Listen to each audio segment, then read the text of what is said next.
नमस्कार सभी को, स्वागत है सभी का मेरे यूट्यूब चैनल पर। आज हमारा अगला टॉपिक जो रहने वाला है बहुत ही इंटरेस्टिंग है। इतना इंटरेस्टिंग है कि हर एग्ज़ाम में एक ना एक क्वेश्चन यहाँ से ज़रूर आएगा। अब इस टॉपिक का नाम है मानव तंत्रिका तंत्र। आई बात समझ में? पिछली वीडियो में मैंने क्या बताया, वो मानव तंत्रिका तंत्र का ही टॉपिक था, ह्यूमन ब्रेन। वैसे ज़्यादातर टीचर पहले तंत्रिका तंत्र को पढ़ाते हैं, क्योंकि तंत्रिका तंत्र में ही आता है ह्यूमन ब्रेन। जो केंद्रीय तंत्रिका तंत्र होता है उसका भाग होता है कौन? मानव मस्तिष्क। तो मैंने मस्तिष्क को थोड़ा पहले पढ़ा दिया, तो आई बात समझ में? जिन्होंने वीडियो नहीं देखी हो चैनल पर जाइए, उस कंप्लीट वीडियो को देखिए, उससे पूरा ब्रेन आपको क्लियर हो जाएगा। एक वीडियो में कंप्लीट ब्रेन, ये मेरी गारंटी है। और वीडियो में आगे बढ़ने से पहले सब्सक्राइब जरूर कर दो, क्योंकि हमें उसी से थोड़ा मोटिवेशन मिलता है। और वीडियो को लाइक जरूर करिए। तो तंत्रिका कोशिका क्या होती है और तंत्रिका तंत्र, जैसा कि थंबनेल में देखा होगा आपने कि तंत्रिका कोशिका। तो मानव के अंदर एक तंत्र पाया जाता है, उसका नाम है मानव तंत्रिका तंत्र, ह्यूमन नर्वस सिस्टम। अब कोई भी तंत्र या सिस्टम क्या होता है मैंने पहले भी बताया था। पाचन तंत्र पढ़ा दिया, श्वसन तंत्र पढ़ा दिया। तंत्र या सिस्टम का मतलब होता है दो या दो से ज़्यादा चीज़ें मिलकर किसी एक कार्य को करें। दो या दो से ज़्यादा चीज़ मिलकर किसी एक कार्य को करें। अगर हम मानव शरीर पढ़ रहे हैं, जूलॉजी पढ़ रहे हैं, तो इसमें क्या होगा कि दो या दो से अधिक अंग मिलकर किसी एक पर्टिकुलर कार्य को करने के लिए दो या दो से अधिक अंग मिलकर कार्य करते हैं। आई बात समझ में? अब नर्वस सिस्टम क्या होता है? तंत्रिका तंत्र। अब इसके अंदर पाई जाती है तंत्रिका कोशिका। इसका आज हम डायग्राम देखेंगे। डायग्राम मैंने बना दिया है, इसको आप बना सकते हो अपनी नोटबुक में, लेकिन इसके एक एक पार्ट को समझते हैं पहले। चलो जल्दी से आ जाओ। अब सबसे पहले तंत्रिका कोशिका का, ये पिछली क्लासों में भी आपने पढ़ लिया होगा कि ये एक तंत्रिका कोशिका क्या है, डायग्राम। सबसे पहले इसके सेंटर में क्या होता है? केंद्र कहाँ पर होता है? सेंटर में, बिल्कुल बीच में होता है। अब केंद्र के चारों ओर ये जो द्रव भरा रहता है, ये इसे बोलते हैं कोशिका द्रव्य या फिर कोशिका काय। कोशिका काय मतलब कोशिका की बॉडी या फिर कोशिका द्रव्य, तो इसे क्या बोलेंगे? कोशिका द्रव्य। दो पार्ट हो गए। अब इसमें छोटे छोटे ये तंतुनुमा संरचना पाई जाती हैं। क्या पाई जाती है? तंतुनुमा संरचना। अब ये तंतुनुमा जो संरचना होती है बहुत सारी पाई जाती है इसमें, इन्हें बोलते हैं द्रुमाशय। क्या बोलेंगे? द्रुमाशय। फिर इसका जो मिडिल पार्ट होता है, तीन भाग होता है कोई भी तंत्रिका कोशिका में। एक होता है अगला भाग, एक मध्य भाग, एक पिछला भाग। तो इस बीच वाले भाग को बोलते हैं तंत्रिकाक्ष, मतलब तंत्रिका का अक्ष। अक्ष जो होता है तंत्रिका का अक्ष कहा जाता है इसे, तंत्रिकाक्ष। फिर ये होता है अंतिम सिरा और ये होता है सिनेप्टिक पुटिका। ये जो संरचना होती है इन्हें हम बोलते हैं सिनेप्टिक पुटिका। आई बात समझ में? अब हमारे मन में जो सवाल आते हैं, क्योंकि जो सवाल मन में आएंगे वही सवाल आपको एग्जाम में देखने को मिलेंगे। अब जो स्टूडेंट क्वेश्चन बनाना जानते हैं, हमने ये देख लिया, इसकी संरचना देख ली, हमने टॉपिक देख लिया। अब इसके बाद जो स्टूडेंट क्वेश्चन बनाना जानते हैं उन्हें कहीं पर भी दिक्कत नहीं होती कभी भी। जैसे कि अब फॉर एग्जाम्पल मैंने क्वेश्चन फॉर्म में ही लिखा है ये पूरा टॉपिक, जैसे कि तंत्रिका तंत्र की क्रियात्मक इकाई। जैसे हमारे मानव की पूरी बॉडी की जो क्रियात्मक और संरचनात्मक इकाई होती है उसे हम क्या बोलते हैं? कोशिका। लेकिन अब यहाँ पर तंत्र पढ़ रहे हैं, तो तंत्रिका तंत्र की क्रियात्मक इकाई क्या होगी? उसे हम बोलेंगे तंत्रिका कोशिका। ये जो नर्वस सेल होती है इसे ही क्या बोलते हैं? तंत्रिका तंत्र की क्रियात्मक इकाई।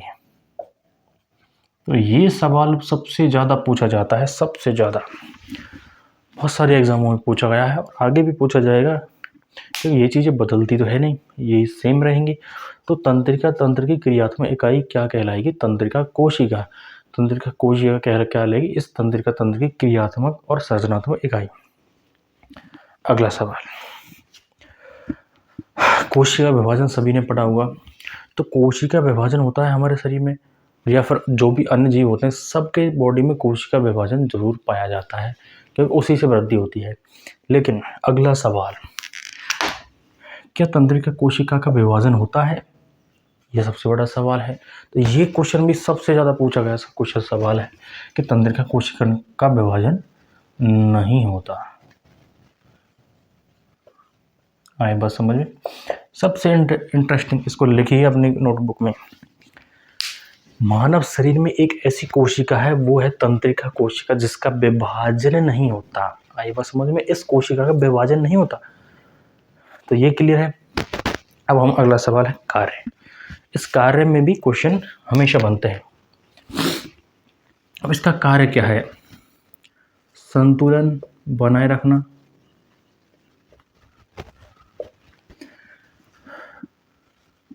संवेग और सूचनाओं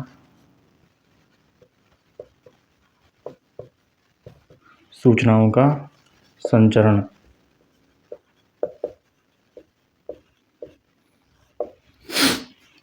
हमारी बॉडी का जो संतुलन होता है, हमारी जो पुरानी याददाश्त होती है, क्योंकि मैंने जो ब्रेन पढ़ा था, उस ब्रेन में क्या था कि मस्तिष्क के अंदर तंत्रिका कोशिकाएं पाई जाती हैं और इन तंत्रिका कोशिकाओं का विभाजन नहीं होता। आए वो समझ में? अब इन तंत्रिकाओं का काम क्या होता है? क्योंकि हमारे पूरे बॉडी में लगभग 10 से 20 अरब, मतलब लगभग अनगिनत तंत्रिका कोशिकाएं पाई जाती है। मतलब हमारे शरीर के हर भाग में तंत्रिका कोशिका है। तो ये तंत्रिका कोशिका क्या करेगी? आपस में जुड़ी हुई होती है, आपस में जुड़ी होती है। ये क्या करती हैं? किसी भी सूचना का या फिर संवेग का संचरण करती हैं। फॉर एग्जांपल, हम बाहर धूप में खड़े हैं, धूप का आभास कैसे होगा? तंत्रिका कोशिका उस सूचना को माइंड तक ले जाएगी और माइंड में मैंने बताया था आपको थैलेमस वाला भाग इसको नियंत्रण करता है। फिर वापस वो जो निर्णय होता है वापस हमारे उस अंग तक जाता है, जिससे कि हम उस जगह से हट जाएं। अगर ज़्यादा धूप है या फिर ज़्यादा ठंड है, तो ये कार्य क्या हुआ? इसका सूचनाओं का संचरण करती है मस्तिष्क तक। अब फिर अगला सवाल, सूचनाओं का संचरण कैसे करेगी? तो अगला सवाल आता है, एक तंत्रिका दूसरी तंत्रिका कोशिका से जुड़ी होती है, लेकिन कैसे जुड़ेगी? तो ये जुड़ी होती है, एक संरचना होती है, उसका नाम है सिनेप्स बोलते हैं या फिर सिनेप्सिस। ये क्वेश्चन बहुत ही इंपॉर्टेंट है, इसको जरूर नोट करिए, हमेशा ही आता है। अगर तंत्रिका से क्वेश्चन आएगा तो इनके अलावा क्वेश्चन कहीं नहीं जाने वाला। अब एक तंत्रिका है दूसरी तंत्रिका से कैसे जुड़ेगी? ये जो सिनेप्टिक पुटिकाएं होती हैं, यहाँ पर छोटी छोटी ग्राही होती, ग्राही जिन्हें हम बोलते हैं ग्राही। अब एक तंत्रिका का पश्च भाग और दूसरी तंत्रिका का अग्रभाग, मतलब द्रुमिका या द्रुमाशय, आपस में जुड़े हुए होते हैं। अब जो अगली तंत्रिका आएगी उसका अगला भाग यहाँ पर जुड़ा होता है। तो इस पूरी जो जहाँ पर एक तंत्रिका का अंतिम सिरा और दूसरी तंत्रिका का अग्र सिरा जुड़ते हैं, उस संरचना को क्या बोलते हैं? सिनेप्स। आई बात समझ में? तो ये सवाल सबसे ज़्यादा आता है, सबसे ज़्यादा पूछा जाने वाला सवाल है ये कि एक तंत्रिका दूसरी तंत्रिका से किस संरचना द्वारा जुड़ी होती है? इसका सही आंसर है सिनेप्स, क्योंकि यहाँ पर सिनेप्टिक पुटिकाएं पाई जाती हैं, यहाँ पर छोटी छोटी ग्राही होती है। इससे कोई भी सूचना यहाँ पर आएगी, यहाँ से संचरित होती हुई तंत्रिका से होती हुई यहाँ पर आ जाएगी हमारे सिनेप्टिक पुटिका में, और यहाँ से दूसरी तंत्रिका में ये स्थानांतरित कर दी जाती है। तो इस प्रकार ये इसका कार्य क्या हो जाएंगे? सूचनाओं का संचरण करना। आई बस समझ में? तो इतना ये टॉपिक है, ये कुछ क्वेश्चन है, इनको जरूर लिखिएगा। मिलते हैं अगली वीडियो में अगले टॉपिक के साथ।